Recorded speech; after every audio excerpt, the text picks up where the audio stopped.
क्या आपने कभी इस सवाल पर रुके हैं कि जब हम मरते हैं तो हमारे साथ क्या होता है? क्या सब कुछ यही खत्म हो जाता है या कोई ऐसी यात्रा शुरू होती है जो इस जीवन से भी अधिक वास्तविक है?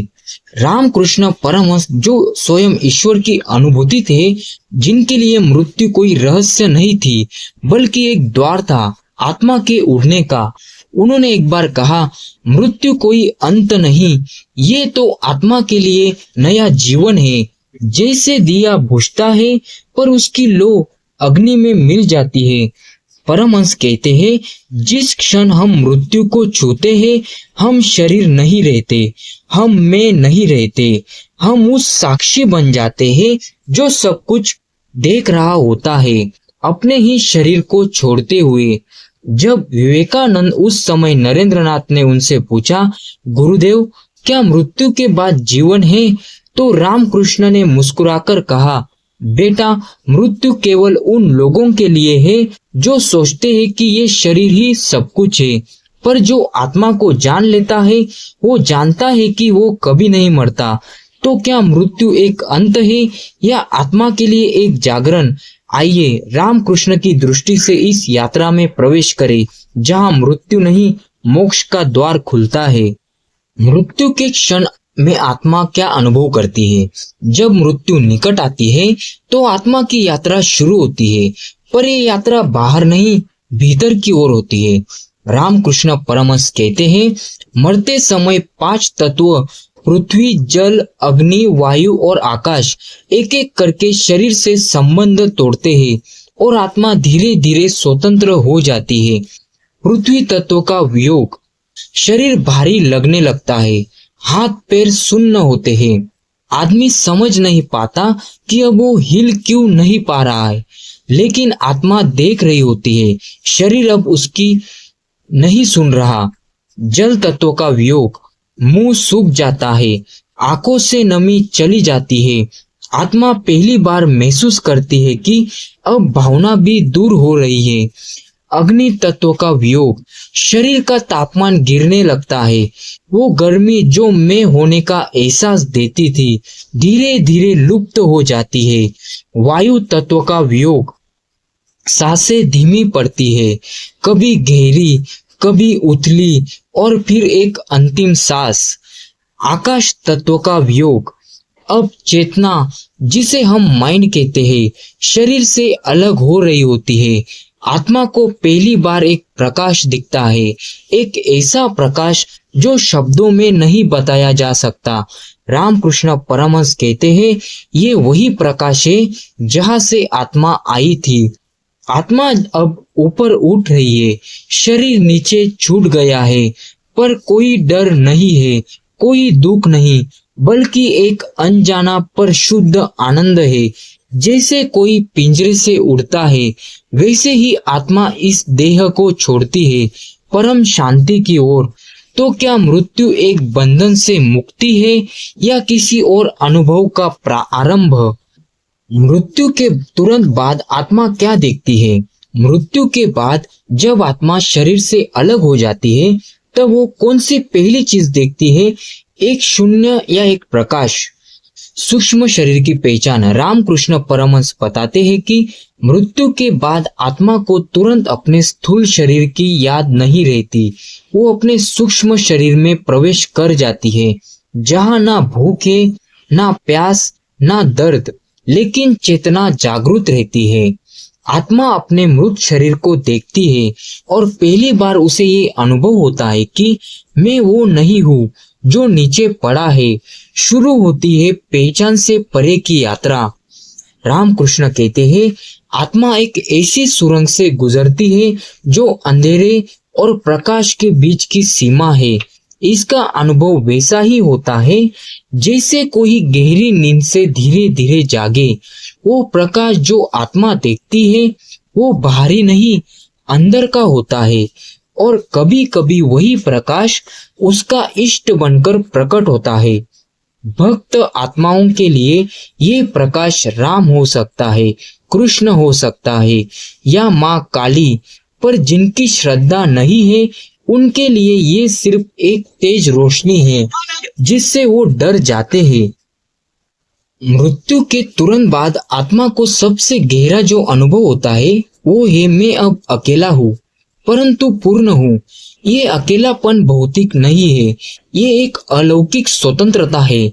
जिस आत्मा ने ध्यान साधना की हो वो इस स्वतंत्रता को आनंद की तरह अनुभव करती है, लेकिन जिसने सारा जीवन केवल भौतिकता में खोया हो उसके लिए यही स्वतंत्रता भटकाव बन जाती है।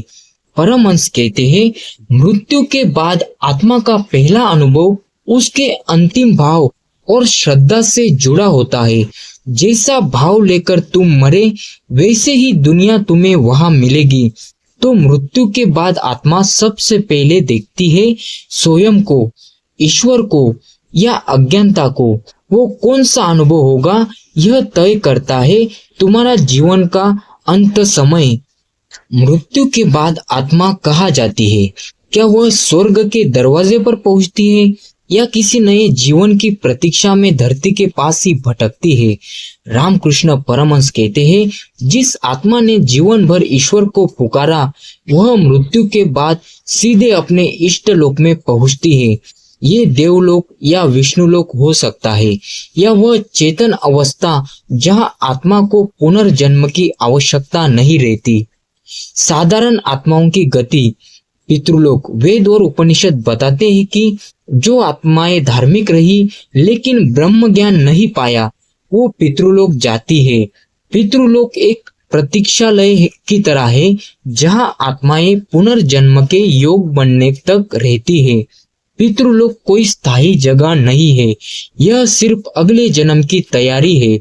रामकृष्ण परमहंस कहते हैं जैसे एक छात्र परीक्षा के बाद रिजल्ट का इंतजार करता है वैसे ही आत्माएं वहां ठहरती है।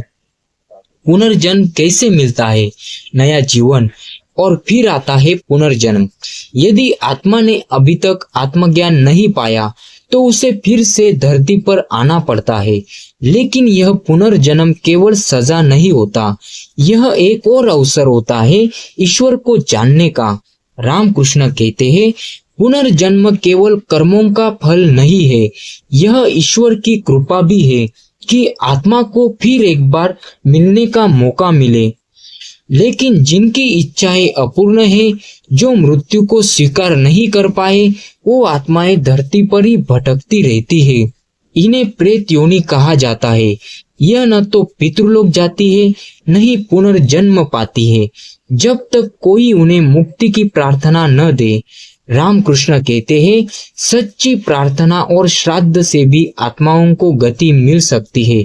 ईश्वर ने हर आत्मा के लिए मुक्ति का द्वार खुला रखा है, बस चेतना जागनी चाहिए। तो मृत्यु के बाद आत्मा कहाँ जाती है?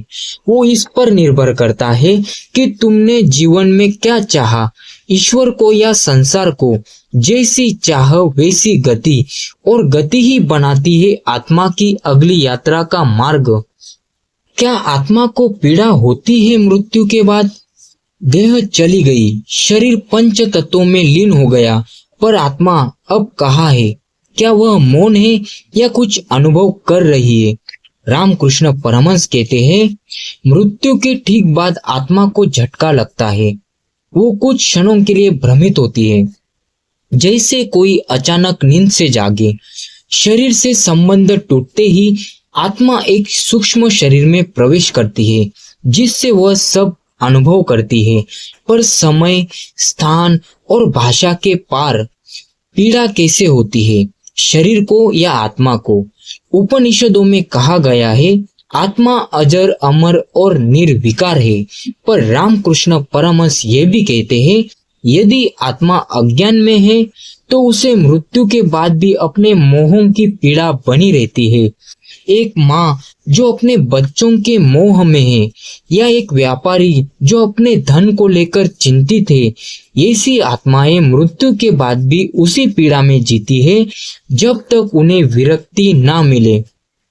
आत्मज्ञान से रहित आत्माओं की यातना भविष्य पुराण और गरुड़ पुराण बताते हैं कि जिन्होंने पाप पूर्ण जीवन जिया वे मृत्यु के बाद नरक जैसी चेतना युक्त अवस्थाओं से गुजरते हैं। ये भौतिक नरक नहीं बल्कि चेतना का गिरा हुआ स्तर होता है, जहां आत्मा को अपने कर्मों का फल सूक्ष्म रूप से महसूस होता है। रामकृष्ण परमहंस कहते हैं, पाप अपने साथ ही सजा लेकर आता है। जो अपने भीतर नरक बोएगा वह मृत्यु के बाद भी वही जाएगा। भक्ति और सत्कर्म से मुक्ति की राह, लेकिन इसका उपाय है। यदि मृत्यु से पहले आत्मा ने भक्ति की हो या ईश्वर में शरण ली हो तो मृत्यु के बाद की यात्रा पीड़ाहीन हो सकती है। रामकृष्ण ने कहा, ईश्वर का नाम ही एकमात्र नाव है जो आत्मा को भंवर से पार कर सकता है। विशेष अनुभव, सूक्ष्म जगत के संकेत। कुछ आत्माएं जागरूक होती है। वे अपनी मृत्यु के बाद अपने परिजनों से संपर्क भी करती है, सपनों, संकेतों या ऊर्जा के रूप में। रामकृष्ण की जीवन कथा में कई बार उन्होंने मृत आत्माओं से संवाद किया। वह कहते थे, मृत्यु के बाद आत्मा तुरंत अलग नहीं होती, कुछ दिन पास ही रहती है। मृत्यु के बाद आत्मा क्या अनुभव करती है, यह निर्भर करता है उसके लिए ज्ञान, भक्ति और चित्त की स्थिति पर। जो जीवन में जागा नहीं वह मृत्यु के बाद भी अंधेरे में रहेगा, लेकिन जिसने ईश्वर को पा लिया वह मृत्यु के पार भी आनंद में रहेगा। जब सब छूट जाता है, शरीर, नाम, रिश्ते, सांसें, तब बचती है सिर्फ एक जिज्ञासा, क्या आत्मा अब मुक्त हुई, क्या मोक्ष मिल गया? रामकृष्ण परमहंस कहते हैं, मोक्ष कोई स्थान नहीं है जहां आत्मा जाती है, बल्कि वह स्थिति है जहां आत्मा कुछ नहीं चाहती, जहां इच्छा शून्य हो गई, जहां अहम समाप्त हो गया। वही आत्मा ब्रह्म से एक हो जाती है। यही है जीव से शिव की अंतिम यात्रा। कई लोग मानते हैं कि जैसे ही मृत्यु हुई आत्मा मुक्त हो जाती है, पर रामकृष्ण परमहंस स्पष्ट करते हैं, मुक्ति तभी मिलती है जब आत्मा ने देह रहते ही आत्मा को पहचाना हो। मृत्यु के बाद यदि आत्मा में अभी भी वासनाएं हैं, वह बार बार जन्म लेकर उन्हें भोगती है। यह चक्र चलता रहता है जब तक अंतिम वैराग्य और ईश्वर की कृपा से आत्मा पूर्णतया शुद्ध न हो जाए। उपनिषदों में आता है, जब आत्मा जान लेती है कि वह ब्रह्म ही है, तब उसे जन्म नहीं होता। रामकृष्ण परमहंस कहते हैं, जब तुम्हारा मैं समाप्त हो जाए तभी ईश्वर मिलते हैं। रामकृष्ण के अनुसार सिर्फ शास्त्र पढ़ना पर्याप्त नहीं, सिर्फ पूजा करना भी नहीं और केवल ध्यान में बैठना भी नहीं। मोक्ष तब आता है जब आत्मा में तीनों तत्व जागे, ज्ञान, भक्ति और शरणागति। जैसे तीन धाराएं एकत्र होकर समुद्र बनती है, वैसे आत्मा इन तीन मार्गों से पार होती है। रामकृष्ण परमहंस ने अंत में कहा था, मैं वहां जा रहा हूँ जहाँ कोई लौटता नहीं, पर जो प्रेम से मुझे पुकारेगा मैं उसके भीतर से उत्तर दूंगा। तो मोक्ष कहाँ है? वह तुम्हारे भीतर है, तुम्हारे मैं के मिटने में।